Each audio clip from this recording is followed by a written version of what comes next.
일제강점기 시작해 보겠습니다. 일제강점기인데요. 오늘은 이제 무단통치부터 이렇게 해보겠습니다. 자, 저희가 일제강점기를 통치 방식을 나누면 크게 세 파트로 나눌 수가 있어요. 그래서 1919년에 있었던 3.1운동을 기점으로 해서 앞뒤를 나눌 수가 있고, 보통 이제 1931년에 있었던 이제 만주사변을 기점으로 해서 나누기도 하는데요. 1945년, 1910년에 식민지가 됐죠. 그래서 1단계, 2단계, 3단계에 해당하는데 오늘은 이제 1단계 이야기를 해보겠습니다. 자, 그래서 무단통치 이야기인데요. 무단통치가 실시가 됩니다. 이 시기를 이제 무단통치 시기라고 부르고요. 이 시기를 문화통치, 이 시기를 민족 말살통치라고 한다라는 거 했었습니다. 그래서 무단통치 실시하는 건데요. 그래서 이제 이 시기 같은 경우는 조선 총독부를 설치하죠. 처음에 식민 통치하는 거니까 조선인들 다스리겠다고 하는 거겠죠. 그래서 여기 같은 경우 최고위원이고 안에 경무총감과 정무총감이 있습니다. 여기에 총독은 밑에 있으니까 밑에서 얘기하도록 하겠습니다.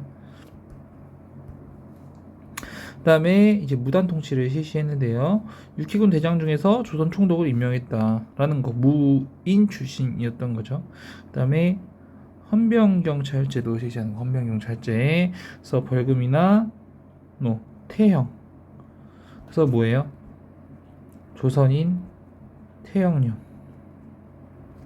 그 다음에 언론 출판 집회 결사의 자유 박탈했고요. 여기다가 제1차 조선교육령을 실시해서 조선인들, 조선어랑 조선사 안 가르치죠. 그죠? 그 다음에 조선인과 일본인의 학제가 다릅니다. 학제가 달라요. 학제가 다릅니다. 그래서 이런 거 생각해 보실 수 있고요. 자, 그 다음에 조금 더 얘기를 해보면, 그 다음 얘기해보면, 이제 경제적인 부분에서는 토지조사 사업을 진행했는데요. 그래서 재정 기반 마련하는 겁니다. 그래서 요거의 기본적인 조건은 기한부 신고제입니다. 며칠 내에 신고하세요 라는 거죠. 네, 기한부 신고제를 뒀다라는 겁니다. 기한부 신고제. 하지만 사람들이 대부분 다 안 해요. 그래서 이 안 한 땅들은 동양, 척식, 주식, 회사로 다 넘어간다. 그래서 조선 최대의 지주로 이 사람들이 성장하게 되는 거, 요거 생각해 보시면 되고요. 지주의 권한이 강화가 됐고 경작권이 무시됩니다. 조선 농민들이 뭐가 된 거예요? 소장농으로 전락하게 된 거죠. 그래서 이 사람들이 만주나 연해주로 이주를 하게 된다라는 겁니다. 또 회사령은요 반드시 총독의 허가를 받게 합니다. 뿐만 아니라 일본인들 자본이 진출하기 쉽게 하려고 진행한 거죠. 자, 여기다가 하나 더 추가를 하면 뭘 얘기할 수 있냐면 산림령, 그다음에 어업령 이런 거 있었죠. 그래서 우리나라 일반 자원까지 닥탈하는 거. 자, 1910년대 독립운동 보면요. 국내에는 두 가지가 있었습니다. 독립군을 양성하고 군자금을 모았던 거. 그리고 공화정을 추구했던 거죠. 대한 독립단입니다. 자, 그래서 이는 대한광복회. 대한광복회. 여기 대표적인 사람 김자진이 있었죠. 김자진하고 박상진이라는 사람이 있었다라는 거. 자, 그 다음에 좀 생각할 게 국권 반환 요구서한 거 임병찬의 독립의군부.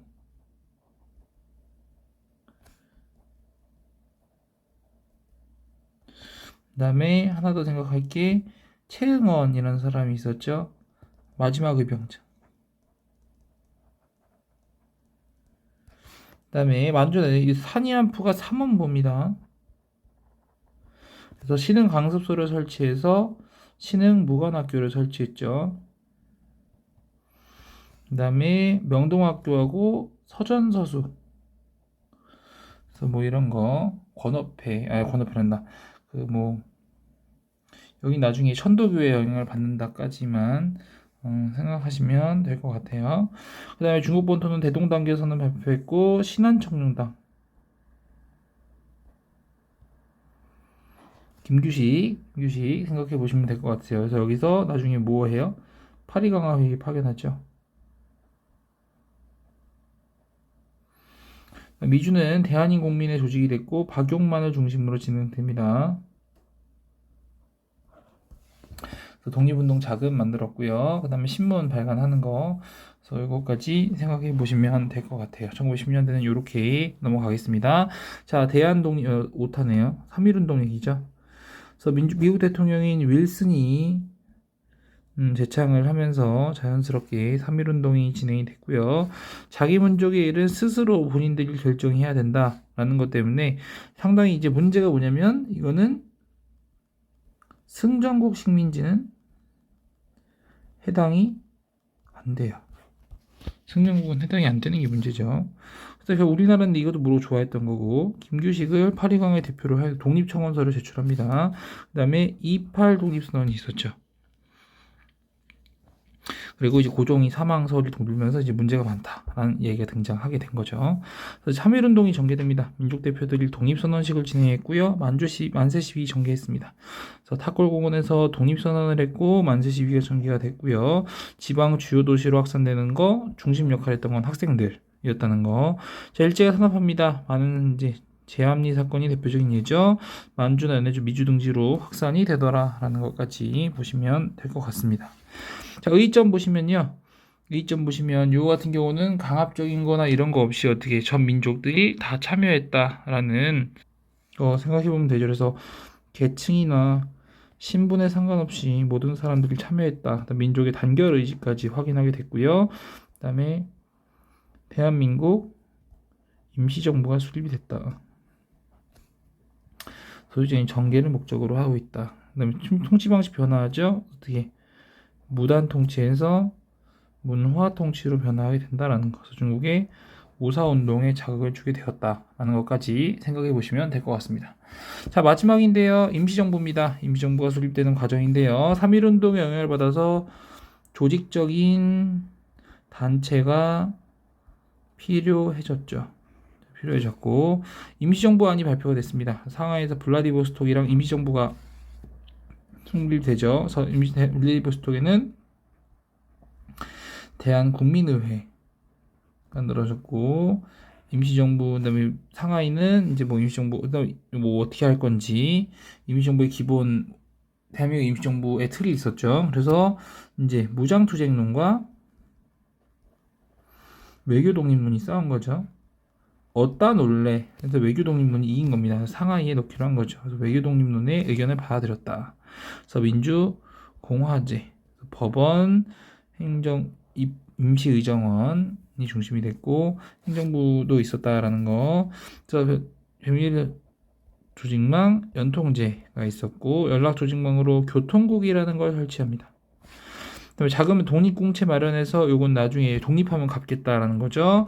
그다음에 독립신문 의인의 독립신문 가능하는 거, 독립운동 소식을 국내에 전파하기로 했고요. 사료 편찬소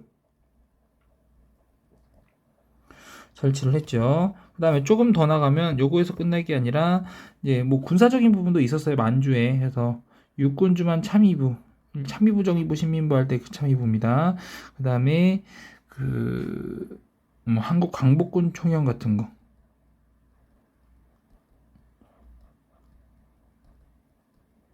요런 거 설치도 합니다. 하지만 20년대 요거 일제히 발각되기 시작했고 성과가 미흡해지면서 문제가 됩니다. 그래서 논쟁이 시작돼서 만들어진 게 국민대표회의죠. 그래서 창조파는 기본적으로 어떻게 무장투쟁을 하자. 그래서 만주로 가자. 아예 싹 다 리셋하자. 라는 거 주장한 거고요. 반대로 개조파는 아니다, 외교하면 된다. 그래서 지금 유지하자, 지금 그대로 유지하자를 주장하죠. 그래서 많은 독립운동가가 결국 임시정부 일탈을 했고요. 이승만이 위임통치청원서 때문에 이 사람 탄핵이 되죠. 그리고 개헌을 합니다. 어떻게 개헌하냐? 국무령과 관련된 걸로 개헌을 하게 되죠. 그리고 나중에 국무위원제로 갔다가 주석제와 부주석제로 넘어가게 되는 과정까지 있습니다. 그래서 그거 생각해 보시면 될 것 같습니다. 그래서 임시정부까지 정리해 봤습니다.